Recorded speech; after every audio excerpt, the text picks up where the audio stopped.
Dan's Corner. Today, Dan's going to break down the science and statistics behind successful long-term commitments. Get ready for some practical insights. Thank you, Emily. When it comes to commitment, there's quite a bit of fascinating research out there. For instance, studies have shown that couples with shared goals and values tend to have stronger relationships. Interesting. So it's like having a shared vision for your lives together makes a big difference. Exactly. And it's not just about the big picture. Day-to-day interactions are crucial.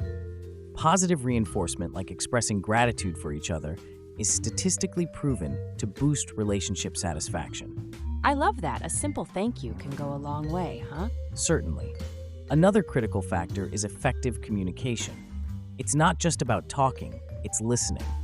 According to a study by the Gottman Institute, couples who practice active listening are more likely to stay together. So, real talk and real listening.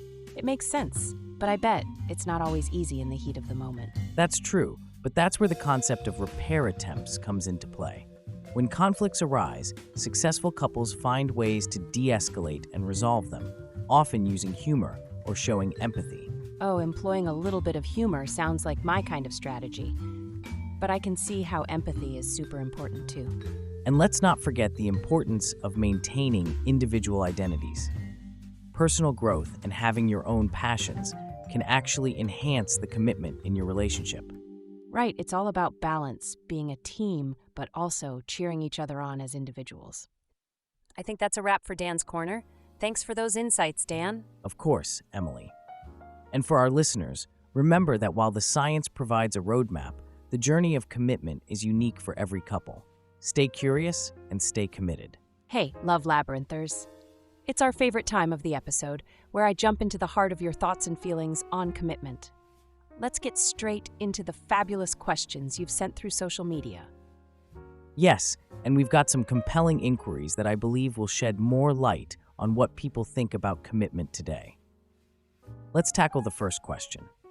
All right, here's a juicy one from Love Larry. In a world where options seem endless, how do you know when to commit? Now, that's thought-provoking. It certainly is. Knowing when to commit comes down to understanding your values and what you seek in a relationship.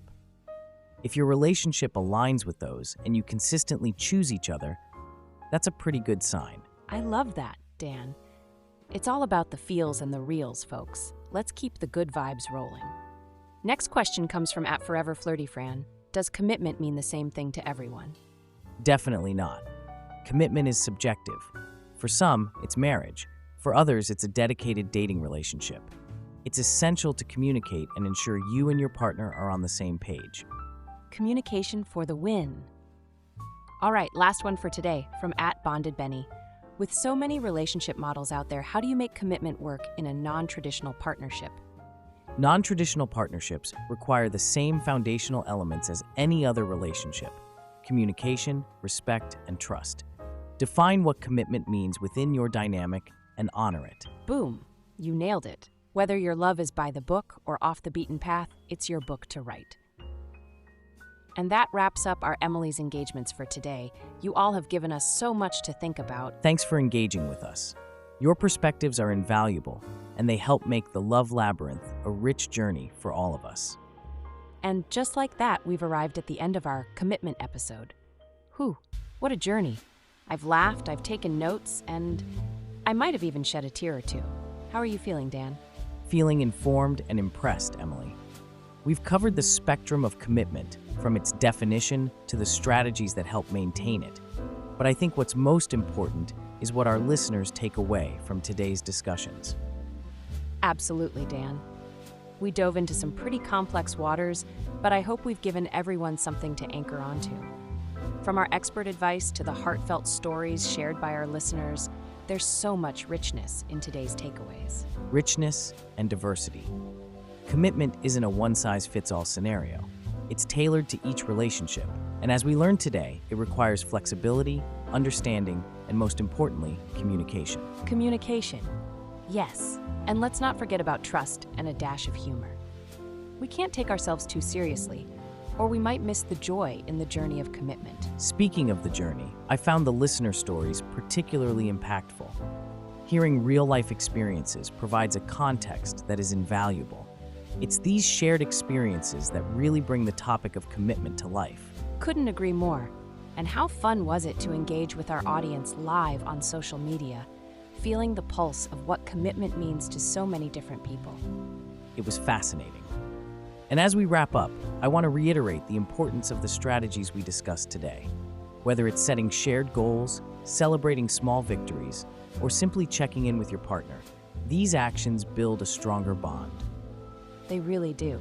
And if there's one thing I want our listeners to walk away with, it's hope.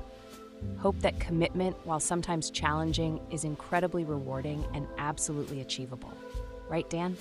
Right you are, Emily.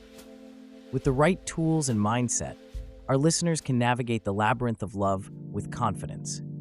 It's about being intentional and knowing that every relationship is a work in progress. And on that note, we'd like to thank everyone who joined us on the Love Labyrinth. We hope we've provided you with insights and encouragement to strengthen your bonds of commitment. Until next time, remember to love and be loved with all your heart. Thank you for tuning in. Keep those commitments strong, and we'll see you in the next episode. This has been the Love Labyrinth, your guide through the twists and turns of modern love. Goodbye for now.